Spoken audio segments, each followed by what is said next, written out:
Kwanza ni saluti kwanza. Ya kwanza ni kwa comeback moja ya hatari sana. Hiyo saluti ya kwanza. Saluti ya pili ni goli la Chama. Hizo saluti hizo zina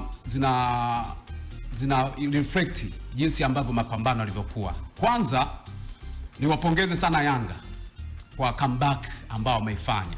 Unajua kama ushawahi kucheza mpira miguu hata katika level ya UMISETA, sijui hata level ndogo tu kabisa za kawaida zile za kiushindani, utakuwa unaelewa ninachokizungumza. Kwa maana kama timu yako imeongoza magoli mawili dakika ya 15, ndani ya dakika 15 hizo mpinzani wako atakuwa ana mawazo ya kusema, je, nitaweza kurudisha magoli au nitaongezwa magoli mengine? Alafu unakuja na comeback ya magoli au mawili. Ni kitu ambacho mimi napongeza Yanga. Ni kitu kikubwa. Mimi binafsi nilikuwa nimefuatilia ule mchezo. Mara baada ya magoli mawili ndani ya dakika 15 Simba anafunga. Ukiingia hata kwenye vichwa vya mashabiki wa Yanga, ukiachana na wachezaji, hata viongozi wote walikuwa wanafikiria wazo moja tu, kwamba inawezekana zile goli 5 ambazo tulishakuwapasua wa Yanga leo tunapasuka, kwa sababu walijua dakika 15 anapiga goli mbili za haraka.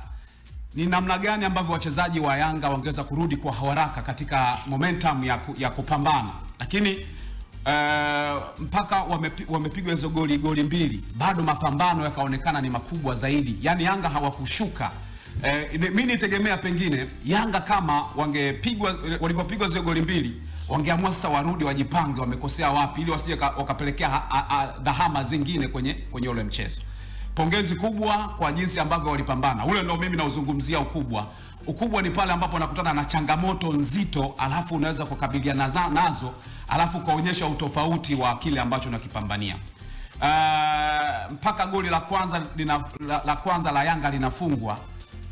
Of course unaweza kuzungumza ni makosa, lakini ni namna ambavyo unaona matamanio ya wachezaji wa Yanga wanaenda kulitaka ile goli kufungwa. Maxim pia Nzengeli ndiye ambaye alipiga ile cross. Lakini tunajua kwenye ile nafasi alikuwa anapiga cross, alikuwa na uwezo wa kudribble. Maxim pia Nzengeli yeye akapiga mpira, hakutaka kukaa na mpira muda mrefu, kwa sababu ile eneo analijua uwanja ulikuwa uruhusu sana mpira kufanya nini, kutembea vizuri. Na kitu kingine ukiangalia ni namna ambavyo upande wa mabeki wa Simba walishindwa kuwa na communication nzuri. Mpaka kichwa kinagongwa cha Ture. Manake alipiga kichwa kikielekea kwa wapinzani.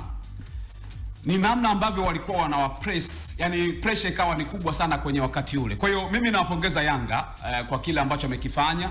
Ni comeback huwa hazijagi mara nyingi sana. Kumbuka comeback ya namna hiyo ilikuwa mwaka 2000 na kama na 16 au 10 na ngapi, kama nakumbuka sahihi. Ni ile comeback ambayo iliwapandisha kina nani? Mapinduzi Bana.